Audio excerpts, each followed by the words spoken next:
Olá, boa noite. Polícia Federal aponta que Jair Bolsonaro movimentou mais de 30 milhões de reais em menos de um ano. Presidente Lula chega à Colômbia para a cúpula de países amazônicos em Bogotá. O Jornal da Record está no ar.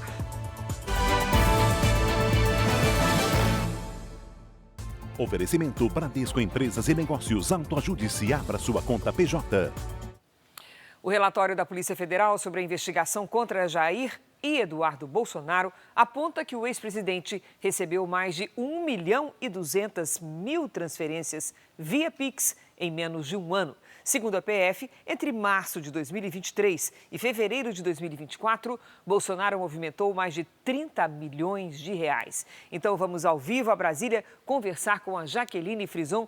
Oi, Jaqueline, boa noite. Conta essa história pra gente. Conto sim, Cris. Muito boa noite para você, para todos que nos acompanham. O relatório não faz menção direta ao ex-presidente, mas lista suspeitas de lavagem de dinheiro e outros crimes. Só em transferências por Pix, neste período de 11 meses, Bolsonaro recebeu quase 20 milhões de reais. No total, 30 milhões e meio de reais entraram na conta do ex-presidente e as retiradas somaram quase o mesmo valor. A Polícia Federal analisou os relatórios de inteligência financeira do Conselho de Controle de Atividades Financeiras, o COAF. Os relatórios não mostram todas as movimentações, apenas operações reportadas por instituições financeiras. As informações fazem parte do inquérito do Supremo Tribunal Federal em que Bolsonaro foi indiciado por suposta tentativa de atrapalhar a ação penal do golpe de Estado. A defesa de Bolsonaro, Cris, disse que recebeu com surpresa este indiciamento, mas não comentou sobre as transações financeiras. Eu volto com você. Obrigada, Jaque. O presidente Lula está em Bogotá, na Colômbia, para participar da cúpula de presidentes do Tratado de Cooperação Amazônica, a OTCA. A repórter Tainá Farfan tem as informações. Boa noite, Tainá. Muito boa noite, Cris. Boa noite a todos que acompanham a Record. Lula chegou durante a noite para participar da 5ª cúpula dos presidentes de países amazônicos nesta sexta. Dos 8 países que fazem parte do grupo, apenas os presidentes do Brasil e da Bolívia vieram a Bogotá. O encontro vai discutir propostas da Declaração de Belém de agosto de 2023, que ainda não saíram do papel, como um centro de operações policiais reunindo integrantes de todos os países amazônicos em Manaus, e um centro de operações aéreas para monitorar o tráfico de drogas e de mercadorias na região. A participação de Lula aqui na cúpula traz ao debate a COP30, que será em novembro em Belém, no Pará. O Brasil busca apoio formal para o lançamento de um fundo para florestas tropicais. Os chefes de Estado ainda vão se reunir com representantes da sociedade civil e de povos indígenas. Lula também pode ter reuniões bilaterais. E essa é a 3ª visita do presidente à Colômbia no atual mandato. Cris.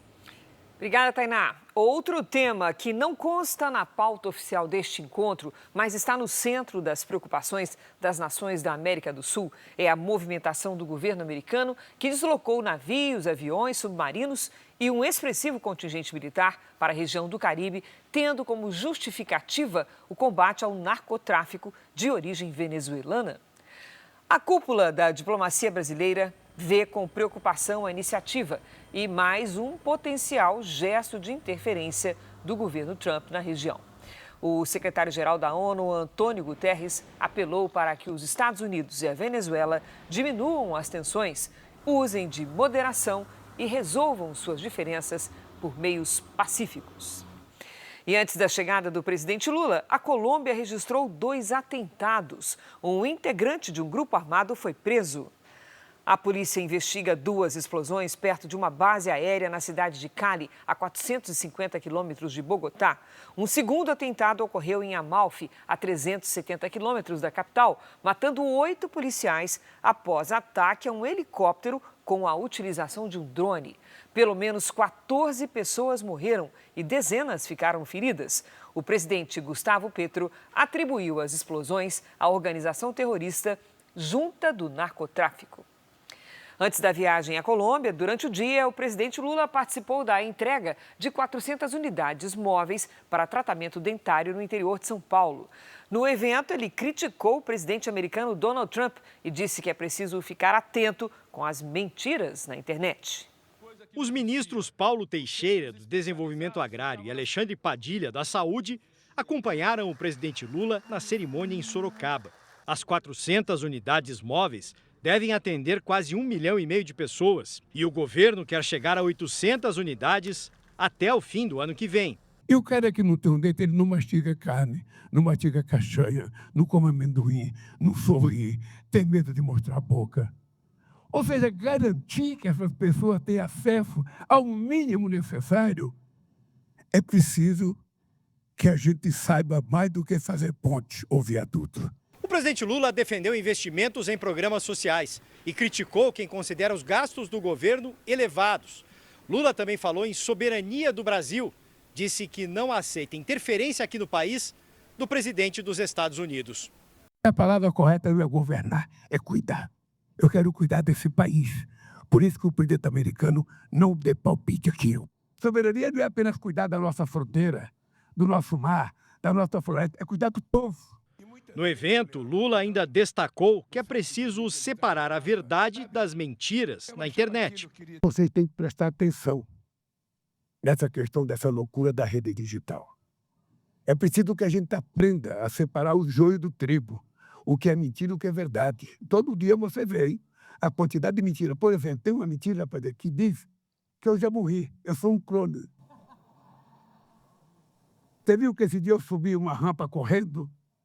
Aí, não, isso não é o Lula, esse é um clone. O Lula já foi. Eu já sou o quinto Lula. Já sou o quinto Lula. Deus queira que eu seja o sétimo, oitavo, 10º Lula, porque eu quero viver até 120 anos. E agora no nosso telão você acompanha os dados da arrecadação do governo federal com impostos e contribuições, que registrou o melhor mês de julho dos últimos 10 anos. Foram mais de 254 bilhões de reais, um crescimento de 4,57% em relação a julho do ano passado. No acumulado de janeiro a julho, a arrecadação somou 1 trilhão e 67 bilhões de reais, alta de 4,41%. E o BNDES, o Banco Nacional de Desenvolvimento Social, divulgou um lucro acima de 13 bilhões de reais no primeiro semestre, valor semelhante ao do mesmo período do ano passado. A injeção de crédito na economia cresceu 56%, totalizando 129 bilhões e 600 milhões de reais.